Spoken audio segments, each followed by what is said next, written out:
hatred, the brutality, the death, and the politics that went into what was going on amongst nations, and trying to find a way through that, trying to find a good role model, trying to find an example that can make us rise above ourselves. And the space station right now, if you just compare the two maps, it's thought-provoking in that right now, mission control for the space station, which is built by the 15 current leading nations of the world. We have mission control in Japan, mission control in Moscow, mission control in Germany, one in Montreal, and one in Houston.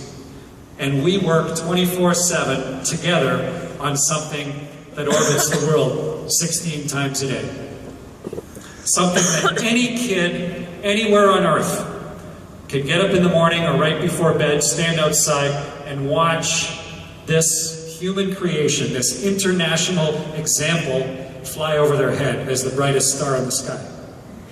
It's a wonderful, if you look at some of the horrific things we're doing to ourselves around the planet right now, it is really good to have an example of almost exquisite and extremely unlikely but successful international cooperation like the International Space Station.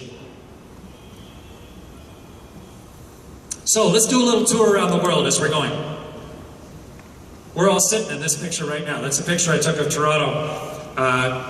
It's a wonderful place to take photographs from the space station. And I couldn't help myself. You know, the first thing you want to do when you get to space, you know, after you throw up, is to go to the window and see the world. And of course, at first, you look at places where you're from and try and pick out, like the CN Tower. You can see the shadow of the CN Tower on the dome next to it if you look really carefully from space. And that's a 400mm lens picture of where we are right now.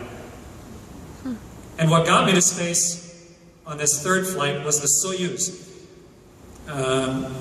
Maybe there's people speak Russian in the audience. Soyuz means union. Sovietsky Soyuz, Soviet Union. Soyuz. And it joins the Earth and the space station. And it's really cramped inside. It's like three guys in the front seat of a smart car, wearing scuba gear. You know, it is not comfortable. It's big enough to get you to space, but just barely. Because you want to make it as small as possible and no smaller. So it is tight, cheek by jowl in there. And then we take that Soyuz, we sit in that middle section with the letter B on it, and they put that on top of a rocket. And it's the same launch pad that Yuri Gagarin and Valentina Tereshkova launched from back at the start of the space program. The Russians believe that better is the enemy of good enough. It's an interesting design philosophy. Here in North America, we tend to think that better is always better. And it really percolates through to a lot of different facets in life.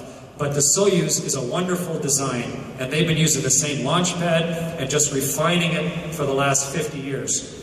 And we got ourselves inside that rocket, and this is what launching on a Soyuz looks like. So, tower now separating. 15 seconds and counting. Preliminary. Preliminary command confirmed. Engines firing. Wait, lift off. 5, 4, 3, 2, 1, and liftoff of Tom Marshburn, Roman Romanenko, and Chris Hadfield making their way towards the International Space Station.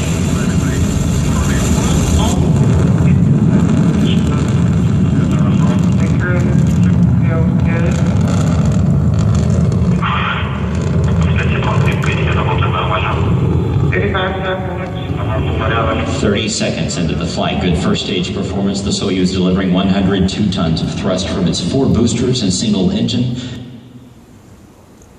Maybe you heard the Russian technician say, he's basically saying, everything's working great, which is exactly what you want to hear when you're riding a rocket ship to space. So, in the time I've been talking, we've headed from overhead Toronto, and now we're just overhead of Boston, or maybe on our way out to Bermuda. And that's what you can see if you turn around and look backwards, of right across the Great Lakes.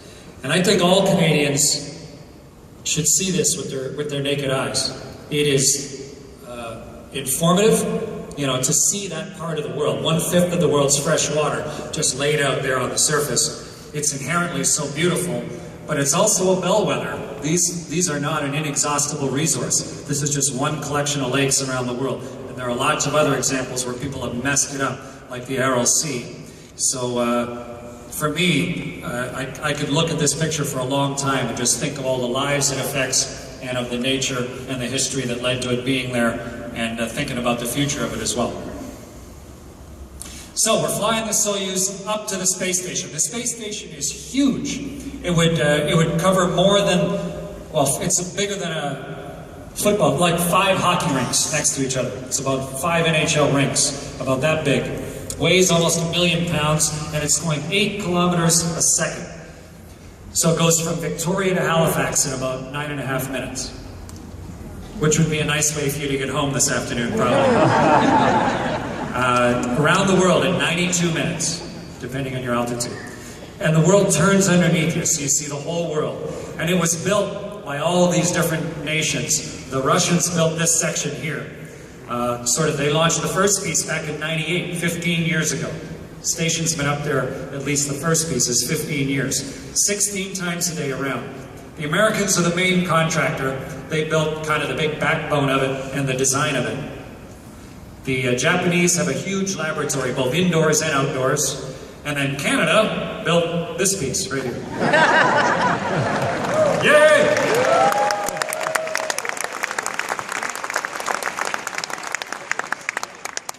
Like a lot of what we do, it is deceptively pivotal in how things work.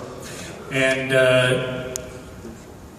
it has been absolutely key in building the space station. In fact, it is the robotics that built the entire station.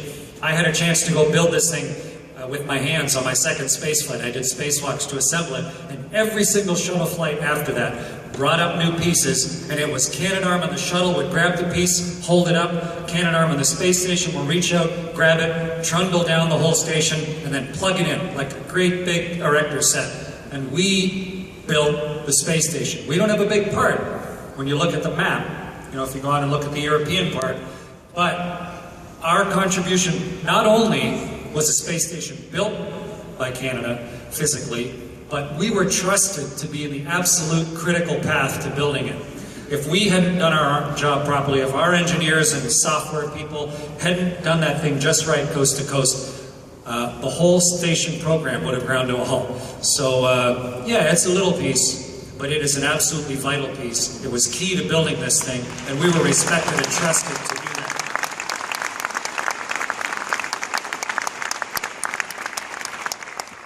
You're riding in your little Soyuz. You're jammed in next to Tom and Roman. And it's time to come in and dock. You've got to fly your Soyuz almost like a bumblebee coming into a flower bed, where you've got to avoid all the stalks and the petals to get to the nectar, which is your docking port. And it's really tricky and delicate, and you really only get one try. You fly in and try not to be distracted by the beauty of what's going on underneath you. Just in the time I've been talking, we're now ripping across the Bahamas. But you're focused on your task, and you're coming in to dock. And the Russians have a really simple, tried and true system of just a drogue, like a big cone, and a probe on the end of the Soyuz. That's the Soyuz there on the right, and Rasvet, the section of the station, on the left. And you just drive it in, and if it misses by a little, it sort of goes bang, bang, bang, bang, and then clicks in, some latches fire, they pull you in, and then some hooks close, and you're attached.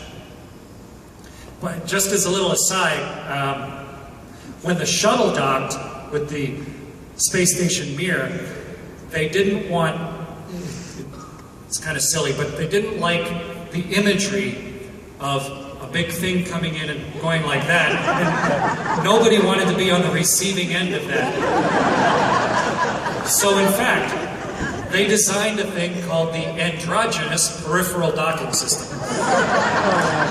And it is completely mechanically equal and opposite. When the space shuttle docked, this system that was Russian designed and built, both sides were absolutely identical, and it would latch together. More complicated, but more politically acceptable. However, when it's just Russians on Russians, this works really well. And nice simple system. Embarrassing, but true.